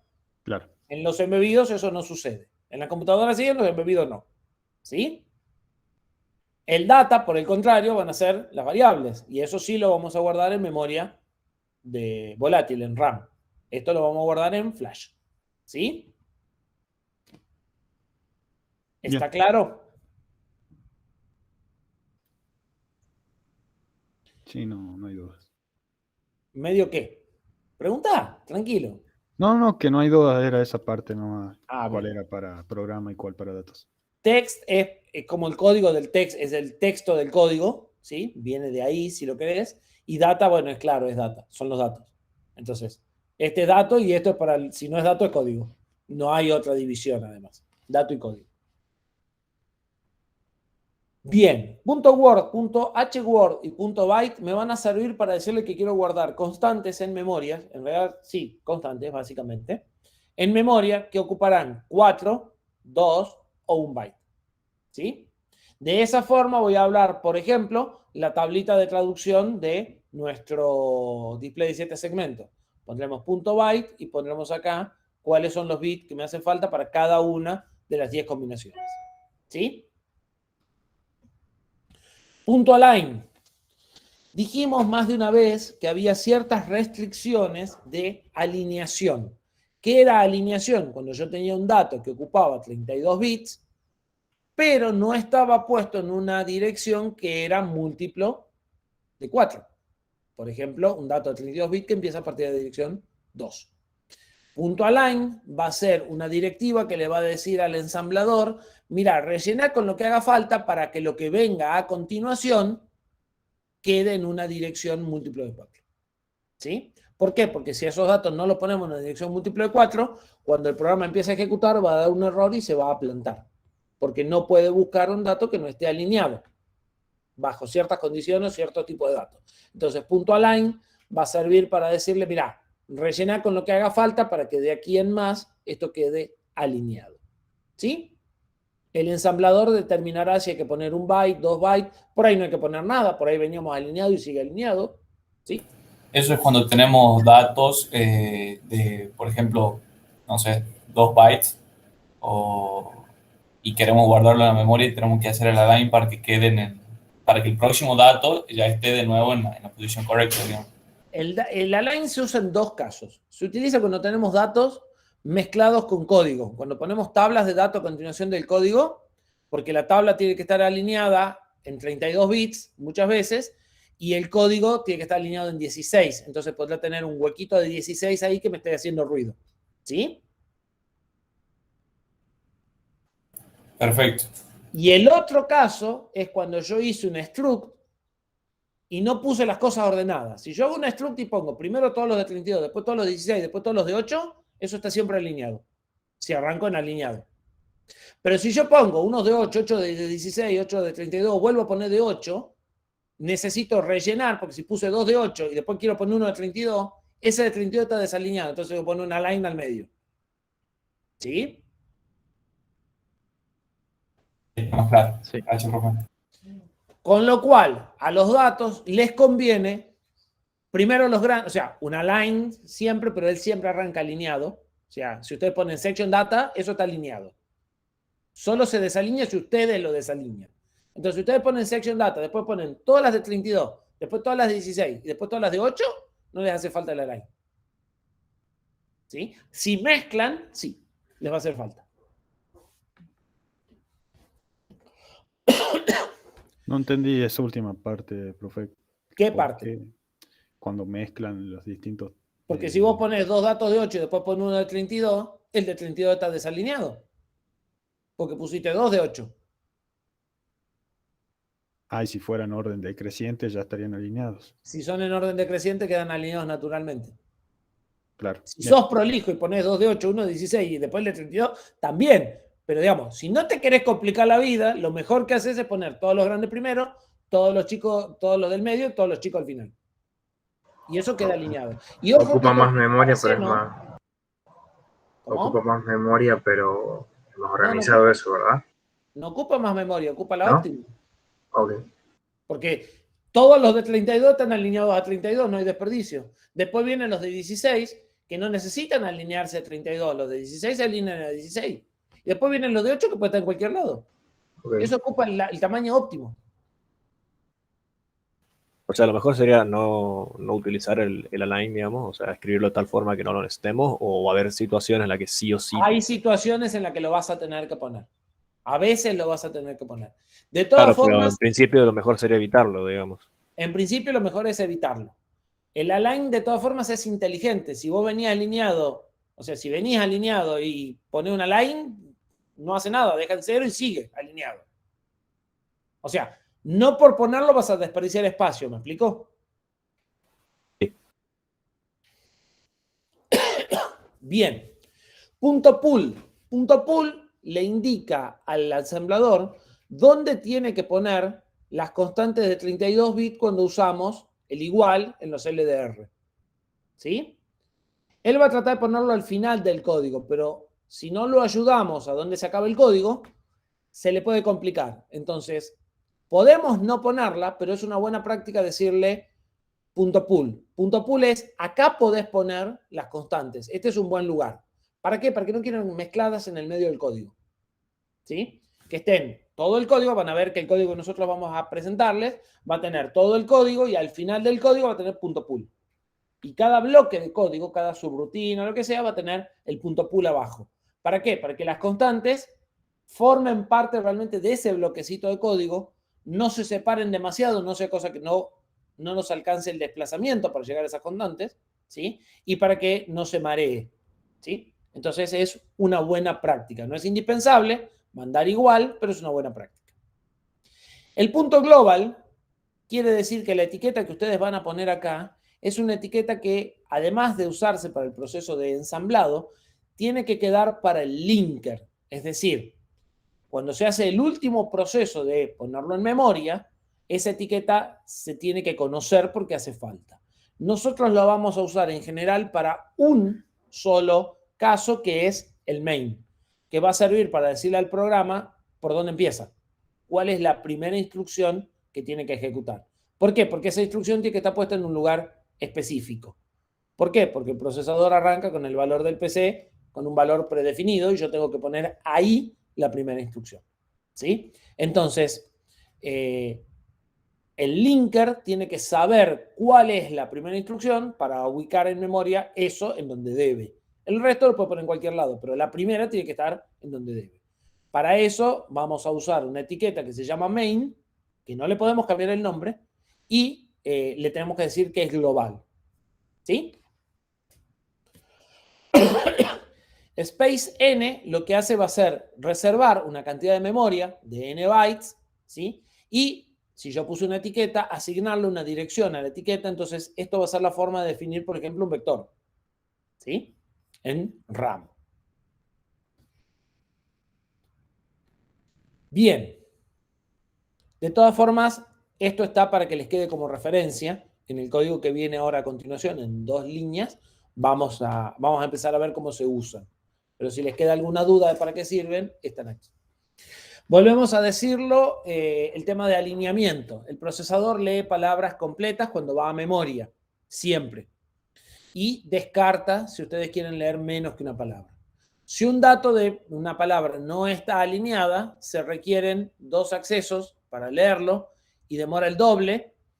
Y en el caso del Cortex, si mal no recuerdo, no lo resuelve automáticamente, o sea, les va a dar un error.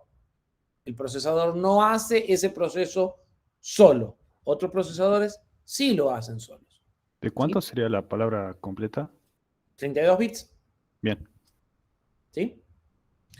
En el caso de las instrucciones, hay también un tema de alineamiento, pero como estamos trabajando con instrucciones de 16 bits, el alineamiento de esas direcciones pares o impares, y como todas las instrucciones ocupan o 16 o 32, no hay forma de que las puedan desalinear, digamos.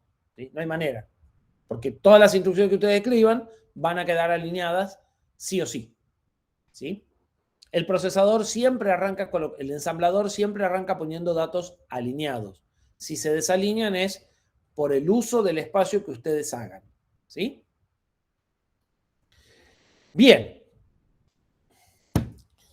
Vamos a ver un ejemplo de un código assembler completo como para poner todo esto en perspectiva. Como estamos a 10 minutos de terminar la clase, voy a presentar el ejemplo y obviamente lo vamos a volver a revisar extendidamente en la clase que viene, ¿sí? Pero quisiera que le demos una primera mirada. Este ejemplo es un conversor de código, el mismo conversor de código que venimos discutiendo para nuestro reloj, ¿sí? Va a tomar varios dígitos, ¿sí?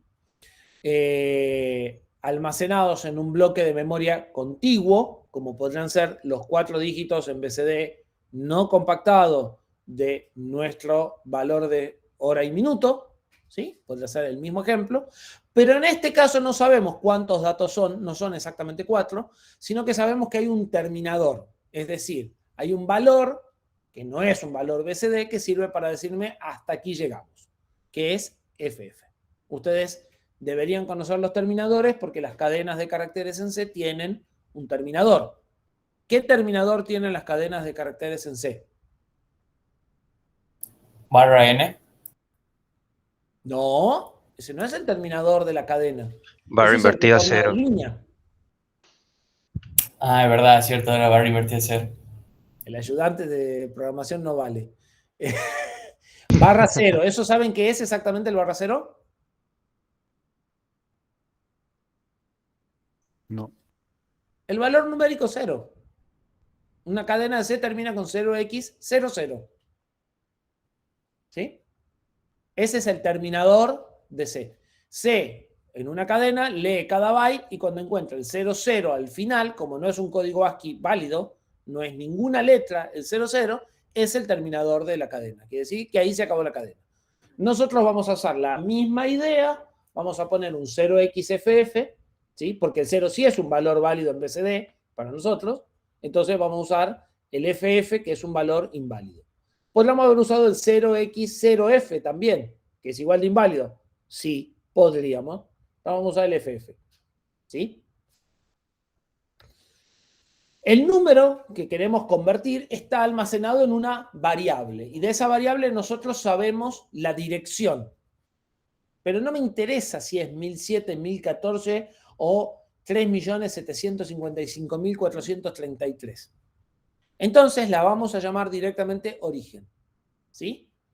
Yo voy a tener una etiqueta, origen, que me va a decir el valor numérico. Y en lugar de manejarme con el valor numérico, me voy a manejar con ese nombre.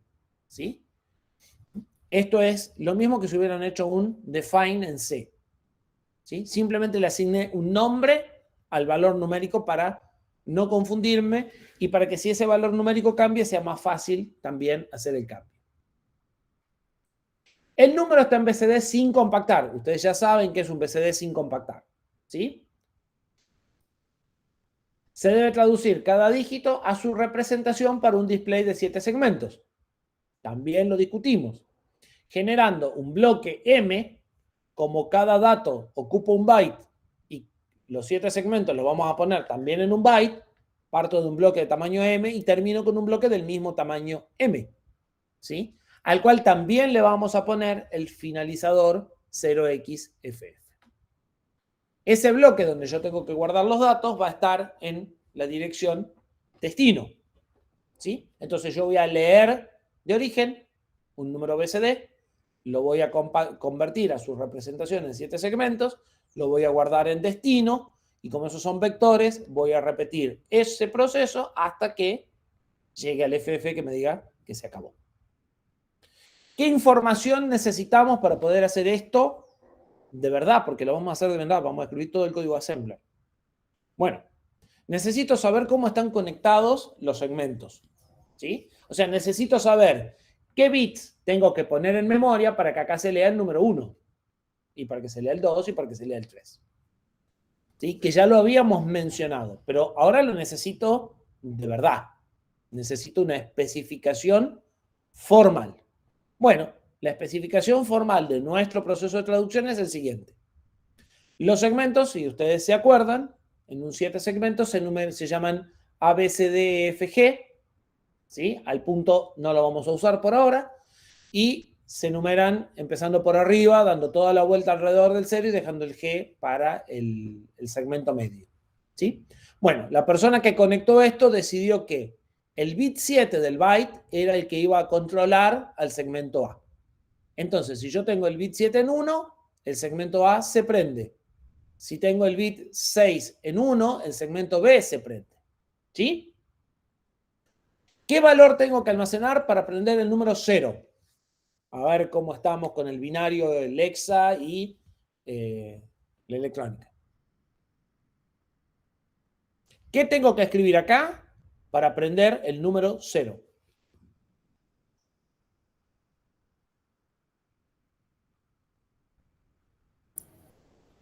Uno, uno, uno, uno, uno, Todo uno, uno cero. menos el G. FC. Estos 4 van todos prendidos, ¿verdad? Sí. Va prendido el A, el B, el C Va a y el tener- D. ¿Sí? ¿Estamos de acuerdo? Sí. Si los 4 van prendidos, una F. Seguro. ¿Y después qué tengo? El E y el F prendidos y el G no. Bit 4. Bit 3 prendido. 8 y 4, 12. C. ¿Sí? FC. ¿Estamos de acuerdo? Que es la forma abreviada de lo que estaba diciendo, creo que era Tomás. 111100. ¿Y el NC, profesor? El NC quiere decir que no está conectado. No sé si está en 1 el No NC. importa, no hay ningún LED, no va a prender, nada. Ah, Normalmente, si hay algo no conectado, para evitar algún problema, no sea cosa que en realidad no está conectado, pero haya un cable suelto, se deja en 0. Pero podría traer cualquier cosa, es un indistinto. ¿Sí? O sea, Perfecto. si ustedes quieren ser estrictos, en esta tabla que estamos viendo, el X debería ser una condición de indiferente. Puede ser 0, puede ser 1. Nosotros lo vamos a tomar por 0. Entonces, esta es nuestra tabla. En la posición 0, esta tabla, ¿cuántos elementos ocupa? ¿Cuántas direcciones de memoria ocupa esta tabla? 10. 10, porque guarda 10 valores hexadecimales. El dígito no lo guardo. El dígito lo saco por la posición. O sea, en la posición 0 está el dígito 0. En la posición 1 está el dígito 1. Lo único que guardo es el FC, el 60, el DA, el F2, el 66. ¿Sí? Si yo quiero la representación de 4, hago esta tabla sub 4. Si quiero la representación de 7, hago esta tabla sub 7. Y listo. ¿Estamos de acuerdo? Sí. ¿Seguro? Sí. Bien. ¿Qué estructuras de datos tenemos? Bueno, tenemos un vector donde vamos a leer cada uno de los datos que queremos convertir. Nos dijeron que hay un carácter de terminación, pero nosotros necesitamos asignar memoria, así que necesitamos el valor máximo de lo que podría haber, igual que en las cadenas de C. ¿Sí? No podemos tener algo variable en tamaño. O sea, podemos tener algo tamaño en variable, pero la alocación de memoria la tenemos que hacer con un valor. Entonces vamos a suponer que nunca hay más de 20 dígitos BCD. ¿Sí? Y vamos a reservar 20 lugares. 19 para dígitos y 1 para el terminador. Exactamente igual que cuando reservaban las cadenas para C. La misma historia. Tenemos el vector origen en memoria volátil, en memoria de datos. El vector destino en memoria de datos. El vector origen ya lo cargó alguien antes, ¿sí? Lo podríamos considerar una constante para nuestro programita. En realidad es una variable, seguro, pero Alguien la cargó, alguien puso ahí los números que quieren convertir, no sé quién, porque a mí me pidieron que haga este pedacito, ¿sí? Entonces, para mí a esto yo lo podría llegar a tomar como una constante, ¿sí? El destino no, porque el destino lo tengo que escribir yo. Ese seguro es variable. Y tengo una tablita de conversión, que es la que acabamos de ver. Esa tablita es de constantes, definitivamente la definí yo y es de constantes. ¿Qué va a hacer el algoritmo? Bueno, ya lo dijimos. Va a tomar el primer elemento del bloque origen, va a ir a la tablita, va a obtener la representación, la va a guardar en el primer lugar de destino, ¿sí? Y va a repetir hasta que, cuando haya leído acá, se encuentre un FF. Si se encontró un FF, entonces no va a guardar, no va a convertirlo y lo va a guardar como el FF directamente. ¿Sí? ¿Estamos de acuerdo? Formalicemos. Tenemos 13 registros. Vamos a usar el registro 0 para guardar la dirección origen. O sea, si el vector origen está a partir de la dirección 1000, en R0 vamos a tener 1000. El valor numérico de la dirección origen. Si se acuerdan, con Asperson obtienen la dirección, ¿sí?, de la variable. Entonces, R0 tiene un puntero al primer elemento, ¿sí? R1 tiene lo mismo con el vector de destino y R3 tiene lo mismo con la tabla de traducción. ¿Hasta aquí nos entendemos? Sí. Bien. ¿Qué vamos a hacer? Bueno, vamos a leer R0, vamos a leer M de R0. R0 tiene la dirección del primer elemento que queremos convertir. Vamos a ir a memoria y vamos a leer el primer elemento y lo vamos a guardar en R2. Y vamos a mover R0 para que quede apuntando al siguiente elemento. Estamos armando un lazo. Si R2 es FF, lo vamos a escribir y terminamos. Si R2 no es FF, lo tengo que traducir. Entonces, vamos a calcular la dirección de memoria de R2, que me dice el valor que quiero convertir, más tabla, que me dice dónde empieza la tabla. En ese lugar voy a tener el punto, la traducción de R2. Como R2 ya no lo necesito, lo voy a guardar en R2. ¿Sí? Ahora, una vez que traduje R2, entré con el índice y obtuve su representación en 7 segmentos. Ahora, a R2 lo voy a guardar en MDR1. MDR1 es la dirección de memoria del primer elemento de destino, del primer elemento convertido. Y voy a mover R1. Y a partir de acá voy a hacer un lazo donde voy a repetir lo mismo que ya había hecho. ¿Sí?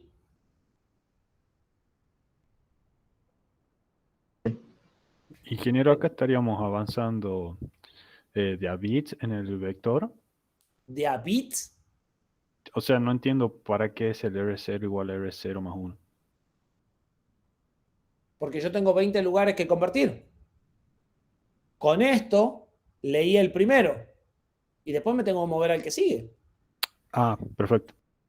Y con esto guardé el primero y me tengo que mover al que sigue. R0 y R1 son los punteros, no son índices, son punteros, ¿sí?, a los datos que voy a convertir. El En el primer reloj dato lo pongo en la solo dirección tendrá... 1000. ¿Cómo? Continúa, después le pregunto. Voy a cortar acá porque quiero que lo mastiquen muy bien para que el viernes veamos el assembler. Pero para que entiendan bien el assembler no nos tiene que quedar ninguna duda del algoritmo. ¿Sí? Entonces, ustedes ya vieron cómo funcionan los modos de direccionamiento, ya deberían de poder imaginarse en la cabeza más o menos por qué lo estamos haciendo de esta manera. Lo que sigue, lo están viendo porque tienen las diapositivas, es el assembler. Entonces, para que ustedes entiendan esto, que lo que ustedes tienen que hacer No tienen que tener dudas de esto.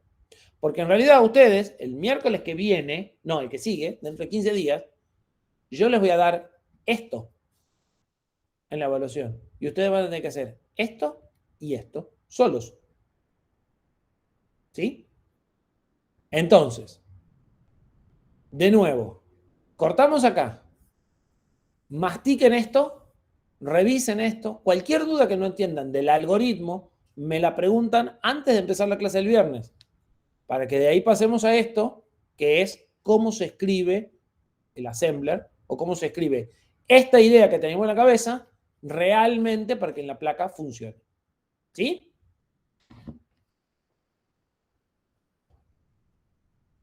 ¿Alguna duda que quieran ver ahora?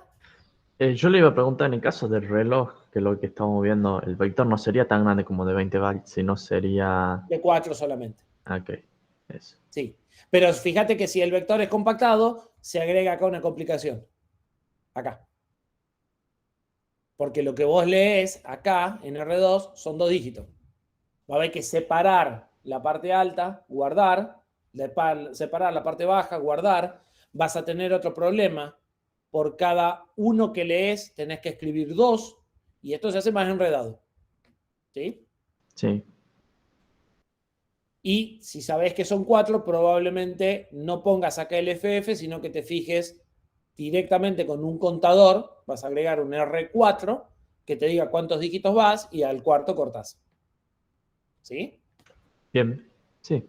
Pero salvo esos detalles, el trabajo en general es igual que el del reloj. Y en realidad depende cómo hayan guardado. Si guardaron en BCD sin compactar el reloj, que creo que estaba en BCD sin compactar, es lo mismo. La única diferencia es que son 4 en lugar de variable.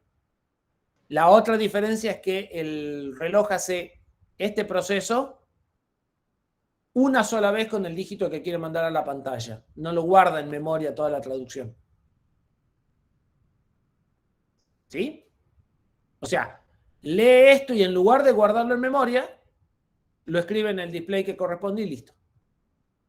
Sí. Y el tabla más R2 sería porque en tabla estaría el primer valor y en R2, si yo tengo un BCD de 4, le sumo 4, si es de 5, entonces se va al valor que yo quiero, ¿sí? Exactamente. R2 pasa a tener el índice de la tabla. O sea, el 1, el 3, el 7, el número de elementos de la tabla que querés. Y R2 tiene la dirección de memoria del primer elemento. Y como esa es de byte, no hace falta escalarla. O sea, no hace falta hacer R2 porque esto está guardado en bytes. Sí, sí. ¿Sí? Bien. ¿Alguna otra duda que quieran sacarse ahora? Si no, de vuelta. Vamos a arrancar por acá el viernes. Hago yo una pregunta. ¿Definieron algo para los días viernes? ¿Vamos a seguir virtual eternamente? ¿Van a cambiar los horarios? En principio no cambiaría nada. ¿Cómo? En principio no cambiaríamos los horarios de redes, seguiríamos como estamos ahora, o sea que los viernes sería virtual. Los viernes serían virtuales, en principio indefinidamente, salvo que algún viernes no tengan alguna clase, nada más. Perfecto. Hemos hecho una propuesta, pero el profe no nos respondió, que era aprovechar y a ver si hacíamos presenciales la clase práctica de redes, y ya hacíamos 2 presenciales. Sí, le habíamos sugerido eso también, y dijo como que no sabía que podría ser una opción, pero bueno, como que tampoco nos contestó mucho respecto a eso. Mirá, primero, debe estar preguntando. Yo para hacer esto empecé a preguntar hace 15 días, que era lo que tenía que hacer, o 20, antes de abrir la boca con ustedes. ¿Sí? Pero hay otro problema. O sea, hay 2 problemas para hacer la práctica de redes presenciales. El primer problema es que el laboratorio de redes no puede admitir a más de 20 alumnos. O sea que hay que desdoblarla. El segundo problema es que el laboratorio de redes no se le hizo el proceso de adecuación y eso va a llevar unos días. Entonces, si no les contestó es porque lo está evaluando todavía, pero no va a ser tan rápida la respuesta porque le va a llevar tiempo ver si es posible y generar las condiciones para hacerlo. ¿Sí? Bueno, cualquier novedad ustedes me avisan, pero yo como para más o menos saber en qué forma organizarme. Si cambia, me dicen, no hay ningún problema. Sí, al menos estas semanas vamos a hacer virtual los viernes. No hay de otra. Perfecto. Bueno, muy bien chicos, nos vemos el viernes a las 8 entonces, virtual. Hasta luego, profe, gracias. Nos vemos, Perfecto. hasta luego. Hasta luego, profe. Nos vemos, profe. Hasta luego.